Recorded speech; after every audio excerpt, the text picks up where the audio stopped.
From downward dog, step your right foot forward, deep hip lunge, set your knee down, and you'll let your hips drop toward the front edge of your mat so that you get a big opening into the front of your left hip. After a few breaths here, I want you to, hands can stay on the floor to support you. You're going to keep your foot pointed back, so like ballet toes. Press into the top of your foot and lift your knee up off the floor. So your quadriceps squeeze, hug in. And then you can stay here or lift your hands up onto your front knee. Stay here or reach your hands up. Hold for one more breath. And then set your knee down. Drop your hips forward again. From deep hip lunge, shifting into hamstring stretch. So straighten your right leg and pull your hips back. I'll call this hurdler stretch from here on in.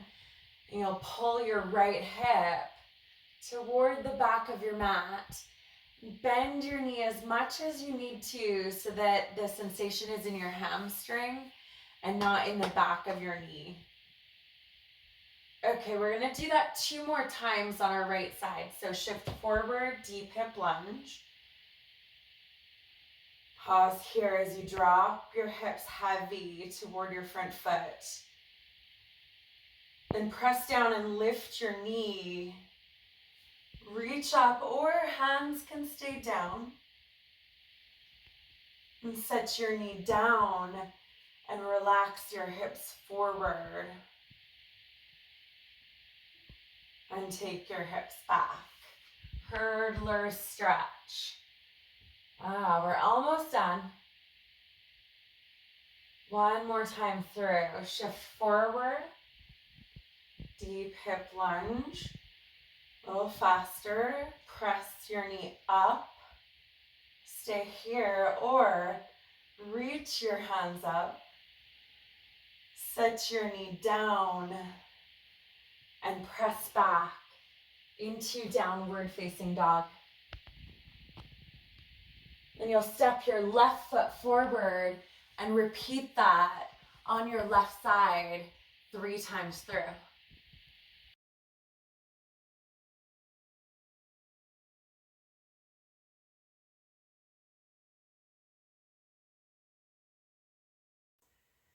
Okay, so to strengthen our hands and wrists for handstands, these are called wrist ups. And I want you to spread your fingers, hands right underneath your shoulders. You'll press your fingers into the floor until you feel your wrists get light. And from that lightness, go ahead and pop your wrists up off the floor and then set them back down. And you'll do that 10 times, pressing down to lift up.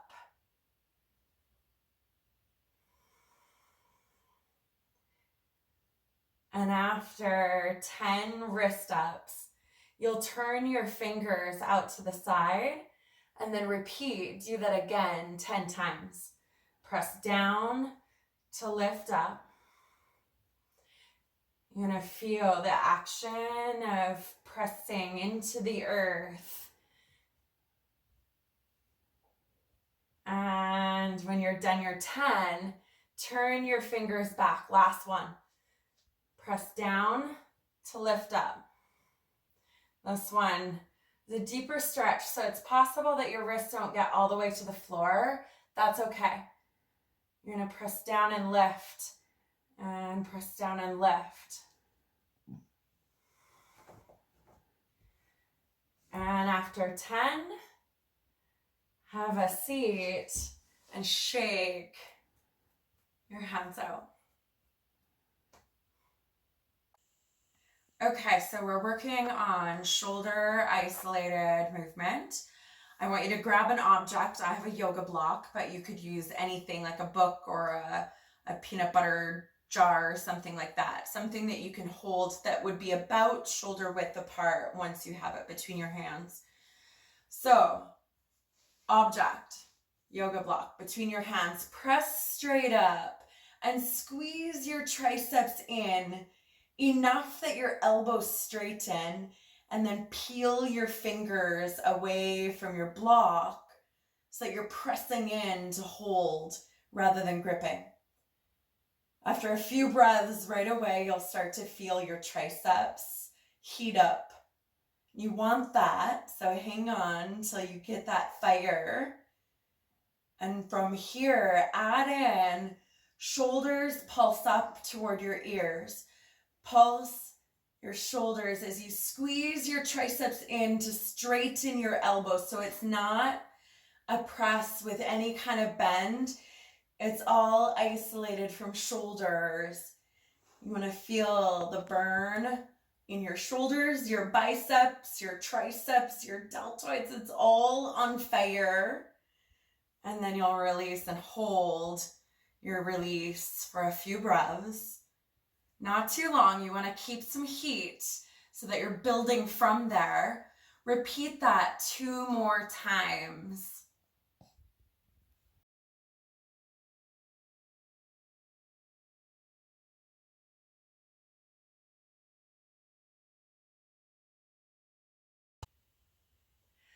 Okay, so additionally to the homework that you have in the Ass Over Shoulders program, the 15-week course that I'm taking or that I'm leading through the virtual classroom, is the optional 100 by 100 handstand or frog jump challenge. So I'm gonna show you what a frog jump is, and then we'll do a few together, and then you're already ahead for today. So hands shoulder width apart. Bring your knees underneath your hips, so tabletop. Tuck your toes under and lift your knees up off the floor. So pull your belly in, and we'll jump from tabletop and land back in knees floating. Jump up and land, jump up and land. You'll keep going 10 times from tabletop back to tabletop, and then rest and shake out your hands. That's 10. I didn't count, to be honest. Don't rewind the video. Okay. Now we'll move it up a notch so you can stick with tabletop jumps, or this time start with your butt lifted a little bit higher. Now from here, press down, jump up.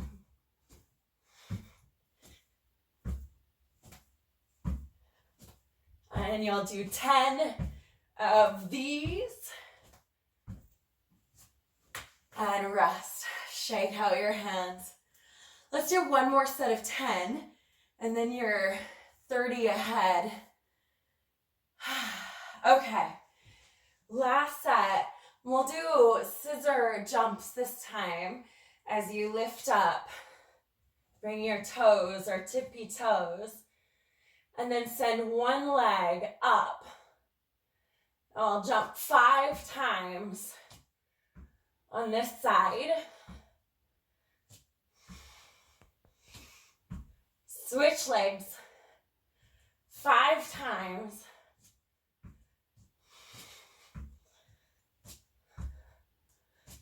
On this side. Okay, so there's 30 if you followed along with me. It's super easy to break up your 100 throughout the day, so you don't have to do them all at once. Do 10 for breakfast and 10 for second breakfast, and and so on, just little chunks throughout the day. Good luck.